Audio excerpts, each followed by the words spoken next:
तो आज हम जा रहे हैं शुक्करताल, और जो कि मुजफ्फरनगर से 28 किलोमीटर दूर है। वहाँ के बारे में सुना है, वहाँ पर काफी सारी घूमने की जगह है, आपको भी दिखाएंगे। तो मिलते हैं आपको शुक्करताल।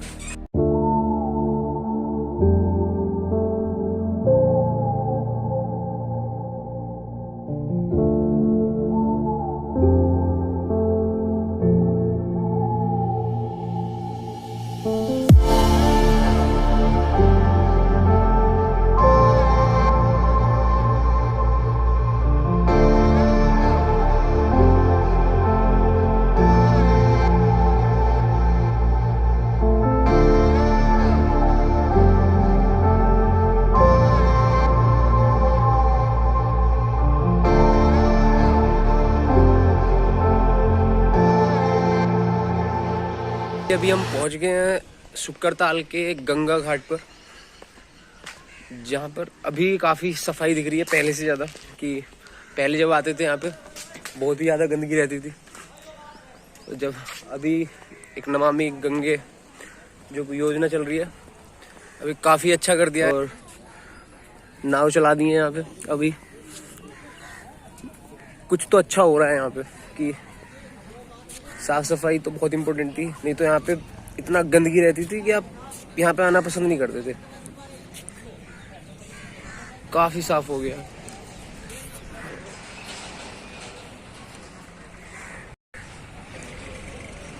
काफी अच्छी जगह है शुक्करताल अभी जो हो गई है। वैसे इसके पीछे काफी हिस्ट्री भी है शुक्करताल की। क्या है वैसे हिस्ट्री भी है? हिस्ट्री है कि जो राजा परीक्षित थे, जो पांडवों के आखिरी वंशज थे, जो आखिरी वंशज मतलब जो नोन है, मतलब जानते हैं, उनके बाद भी हुए वंशज, तो उनको जो है एक ऋषि द्वारा श्राप दिया गया था कि तक्षक नाम का सांप तुम्हें आके काटेगा, नाग तक्षक, 7 दिन बाद। तो क्योंकि ऋषियों की जो श्राप है वो कभी अधूरा नहीं जाता, तो वो परेशान थे, तो इसलिए सुखदेव जी महाराज ने उनको उनके मन की शांति के लिए, और ताकि उनके शरीर से आत्मा आराम से शांति से निकले और परम धाम को जाए, श्रीमद् भागवत महापुराण का सबसे पहला पृथ्वी पे जो सुनाई गई थी, प्रवचन दिए गए थे, वो सुखदेव जी द्वारा दिए गए थे राजा परीक्षित को। तो ये वही जगह है। अभी हम उस मंदिर पर जाएंगे जहाँ पे वो जिस पीपल के पेड़ के नीचे, बरगद के पेड़ के नीचे बैठ के उन्होंने कथा सुनाई थी। जो वट वृक्ष है यहाँ पे। हाँ, वट वृक्ष के नीचे। वो 5000 साल पुराना है। 5000 साल पुराना है। हाँ, तो अभी जाएंगे वहाँ पर भी। हाँ,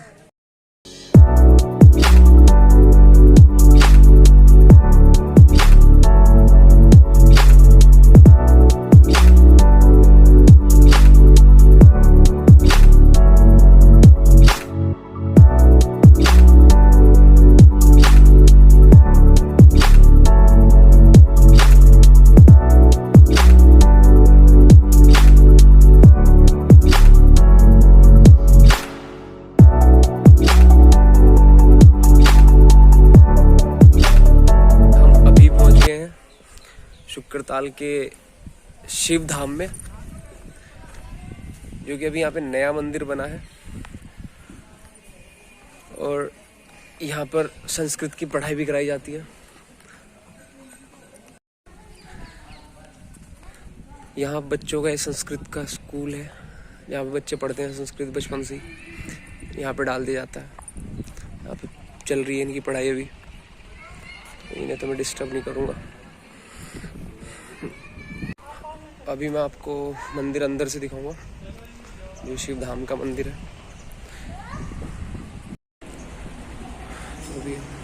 तो अभी मैं मंदिर के अंदर आ गया हूँ। पिंडी का फोटो खींचना तो मना है, वैसे बना सकता हूँ मैं वीडियो, तो ट्राई करूँगा बन पाई तो। ये शिव धाम का जो मेन मंदिर है,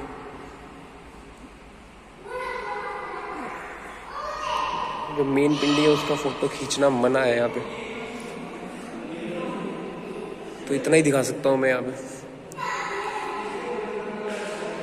तो अभी हम शिव धाम से बाहर निकलने वाले हैं, और अभी हम जाने वाले हैं एक यहाँ मंदिर है जो ज़मीन से निकला था, वो पांडवों के टाइम का ही मंदिर है। तो उसमें जाएंगे अभी यहाँ से, तो मिलते हैं आपसे वहीं पे।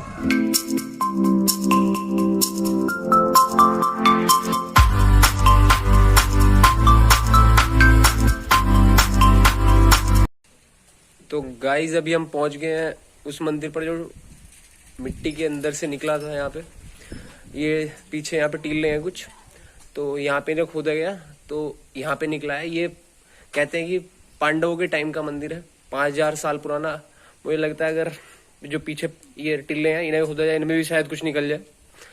इसका स्ट्रक्चर निकला था यहाँ पे मंदिर का जब यहाँ पे खुदाई हुई, इसे दोबारा से रेनोवेट किया गया और अब काफी अच्छे से बनाया गया है। अभी चलते हैं हम इसके अंदर। तो हमारे साथ एक यहाँ के पंडित जी हैं, वो हमें बताएंगे इसकी कहानी क्या रहा है यहाँ पे। ये प्राचीन काल मंदिर माता का है। ये गंगा मैया आई तो ये 5-6 हजार वर्ष पहले ये ढक गई मिट्टी से। फिर इसके बाद में माता जी ने इनको सपन दिया अयोध्या प्रसाद मिश्रा जी को, तो उनकी हमें निकाल लो। तो एक बार उन्होंने गौर नहीं किया, फिर दोबारा दिया, तो वो फिर डीएम के पास पहुंचे। डीएम से आदेश करवाया। डीएम साहब ने कहा कि जब तुम्हारी मूर्ति निकल आएगी तो वो जमीन तुम्हारे नाम सारी लिखा पड़ी हो जाएगी। अच्छा। फिर उन्होंने खनाई करवाई, खुदाई हुई। फिर माता जी पार्वती और काली माता और शंकर जी 3 मूर्तियां निकली। अच्छा। यहाँ इतना घनघोर जंगल था पहले कि जिसकी कोई वो नहीं है, और माटी के बड़े बड़े टीले थे।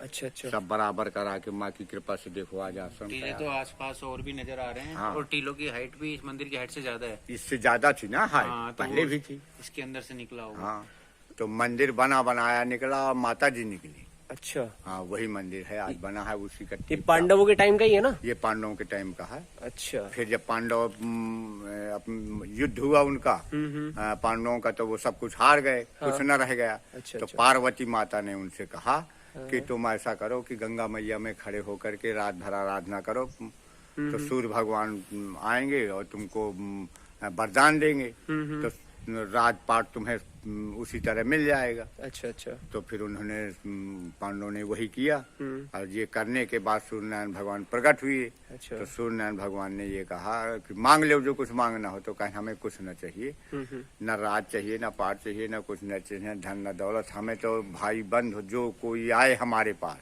हाँ। उनको खाने की व्यवस्था होनी चाहिए। अच्छा। तो अक्षय पात्र दिया गया था। अच्छा। तो यहाँ भंडारे होते होंगे अभी भी? हाँ, सब होते हैं। अच्छा। 2 मई से भंडारा है। अच्छा, 2 मई से? हाँ। अच्छा अच्छा। भागवत होगी। अच्छा। और भागवत के बाद भंडारा होगा, रामलीला भी होगा 9 दिन। अच्छा। हाँ, भव्य भंडारा होता है। ठीक है, मंदिर देखते हैं। तो अभी हम मंदिर के अंदर जा रहे हैं। ये माता का मंदिर है यहाँ पे, मैं दिखाता हूँ आपको।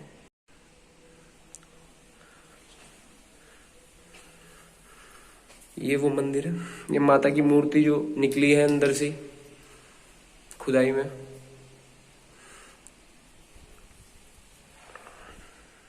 हवन कुंड है और यहाँ पे शिव भगवान का मंदिर है, जो कि सब जमीन के नीचे से ही निकला है। यहाँ पे इधर एक काली माता का भी मंदिर है, और अभी मैं लेके चलता हूँ। ये सरस्वती माता का मंदिर है यहाँ पे।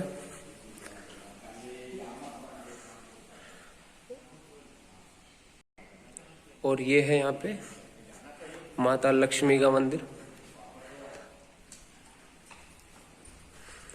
तो अभी हम जा रहे हैं यहाँ पे, काली माता का मंदिर भी है यहाँ पे, वहां पे जा रहे हैं अभी हम।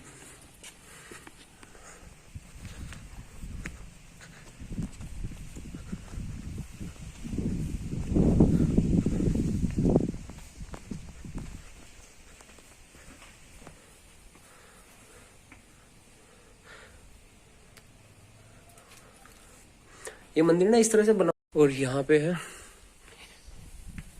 एक मंदिर है यहाँ पे। ये किसका मंदिर है? ये शिव पार्वती का मंदिर है। अभी एक मंदिर और है यहाँ पे, माता की तस्वीर है, बहुत बड़ी मूर्ति है। तो गाइज इस मंदिर का भी नाम पता चला हमें, इसका नाम है पार्वती मंदिर। और अभी हम यहाँ से जा रहे हैं। जी पंडित जी, ये पार्वती धाम मंदिर है और यहाँ से अभी हम जा रहे हैं सुखदेव मंदिर, जहाँ पे वट वृक्ष है 5000 साल पुराना। तो अभी जाते हैं वहां पर और घुमाते हैं आपको।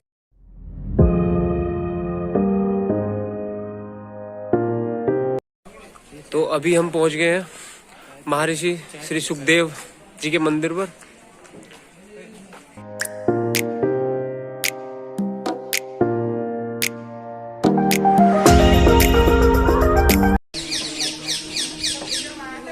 ये वो वट वृक्ष है और कहते हैं कि इस पे 2 तोते रहते हैं बहुत पुराने टाइम से, उनकी भी एक स्टोरी है यहाँ पे।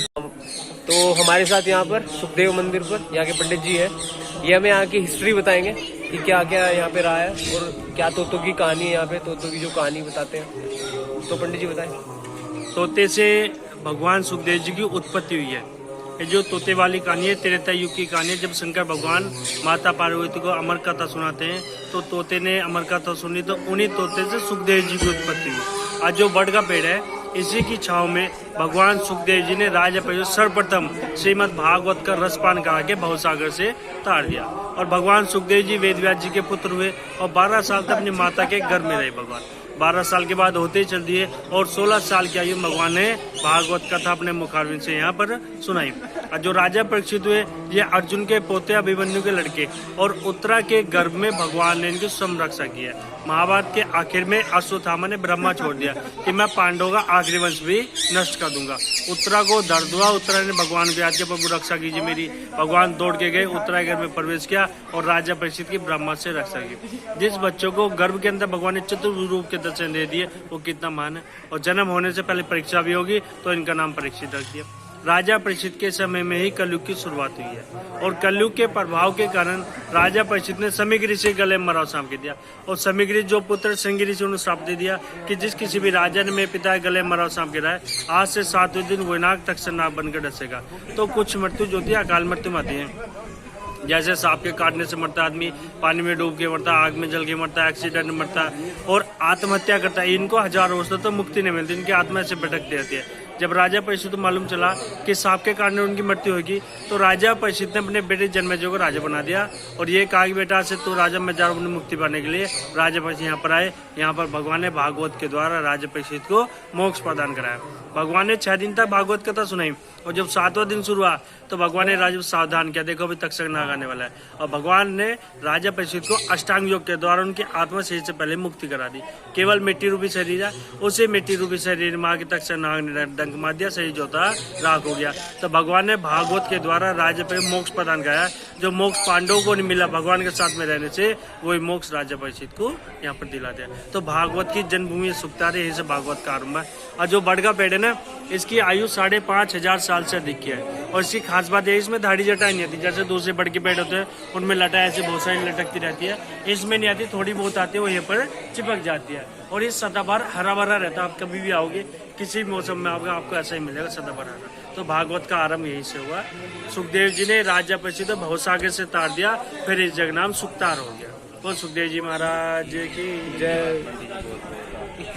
सो गाइस अभी हम आ गए हैं सुखदेव जी मंदिर से बाहर और अब हम जाने वाले हैं यहाँ पर हनुमान धाम पर, जहाँ पर एक हनुमान जी की 77 फीट ऊंची मूर्ति है और अभी हम वहाँ पे जा रहे हैं। तो मिलते हैं आपको वहीं पर।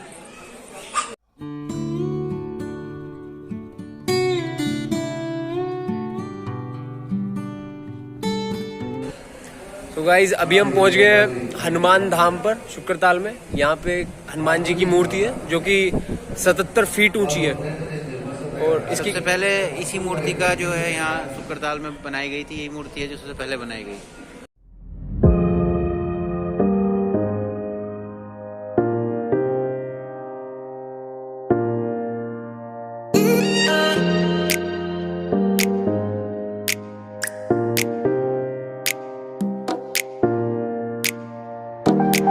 तो हमारे साथ यहाँ पर हनुमान मंदिर के पंडित जी हैं, ये हमें बताएंगे यहाँ के बारे में।